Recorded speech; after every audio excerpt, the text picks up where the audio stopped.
Sabe aquela grande ideia? Todo mundo tem uma. Mas como é que a gente tira essa ideia da cabeça e transforma em algo real, sem que tudo vire uma bagunça completa? É exatamente sobre isso que vamos conversar hoje. Como a gestão de projetos pode trazer ordem, trazer clareza para as nossas maiores ambições.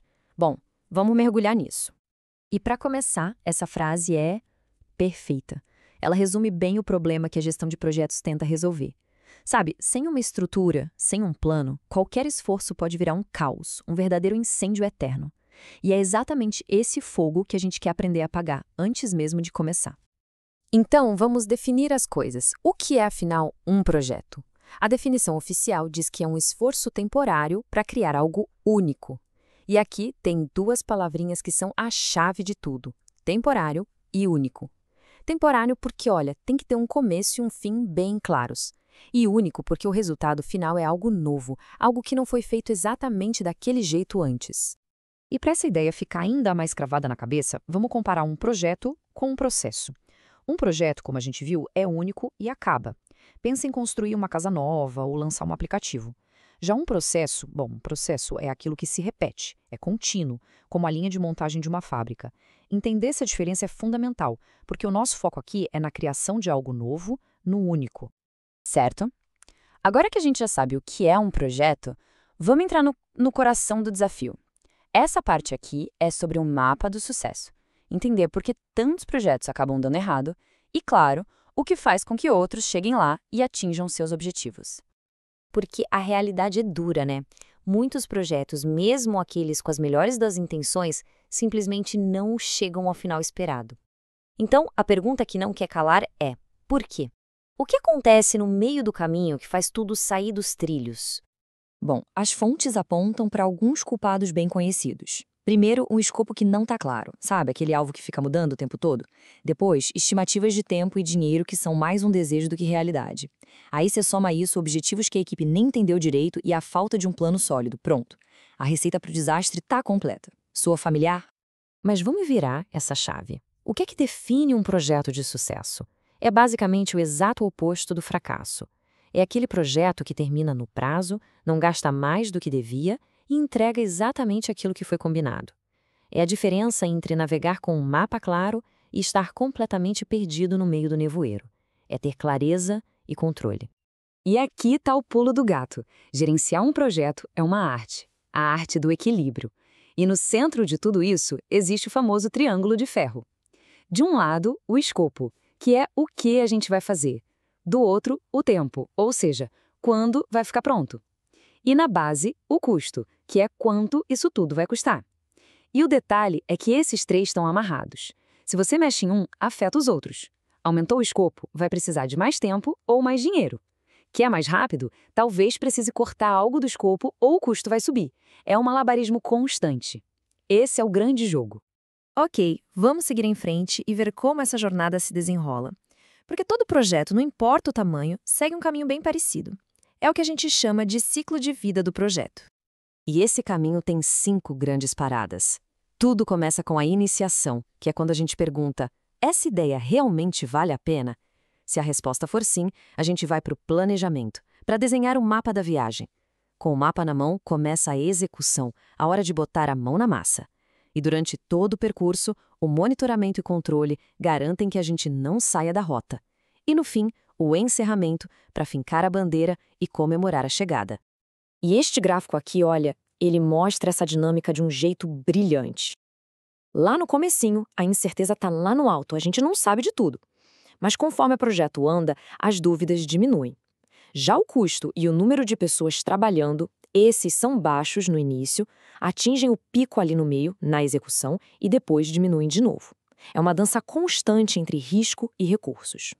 Certo, já entendemos o caminho. Mas que equipamento a gente leva nessa jornada?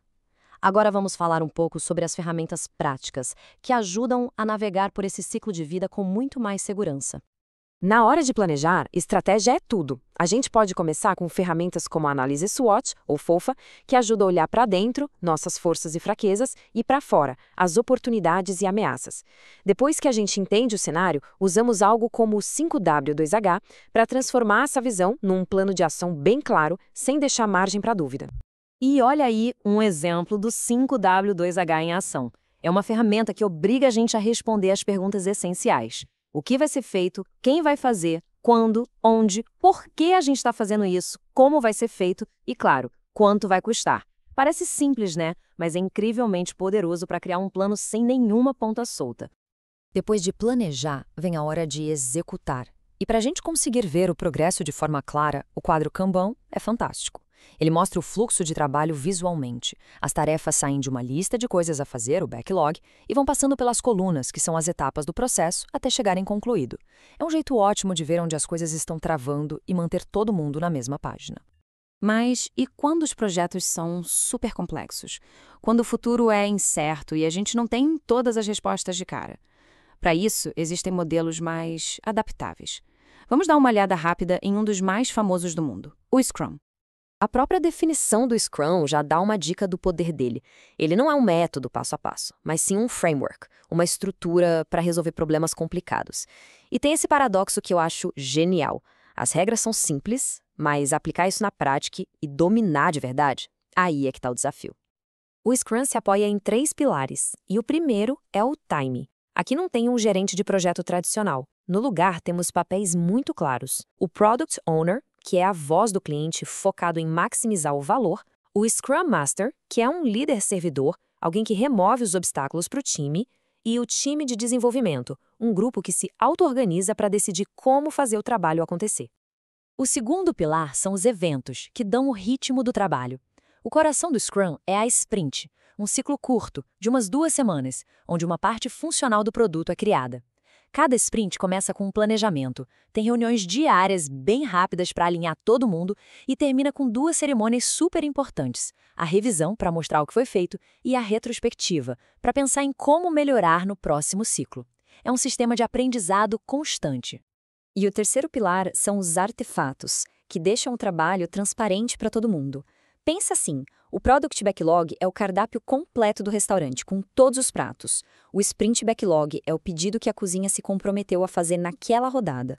E o incremento é o prato pronto, funcionando, que chega na mesa do cliente no final do ciclo. A ideia é entregar valor de forma visível e constante. E assim, a gente vai chegando ao nosso destino. Depois de entender o caminho, as ferramentas e até os frameworks mais complexos, o objetivo final é sempre o mesmo: pegar uma visão, uma ideia e transformar em algo concreto. Então a grande mensagem para levar daqui é esta: gestão de projetos não tem a ver com burocracia, com preencher formulários sem fim.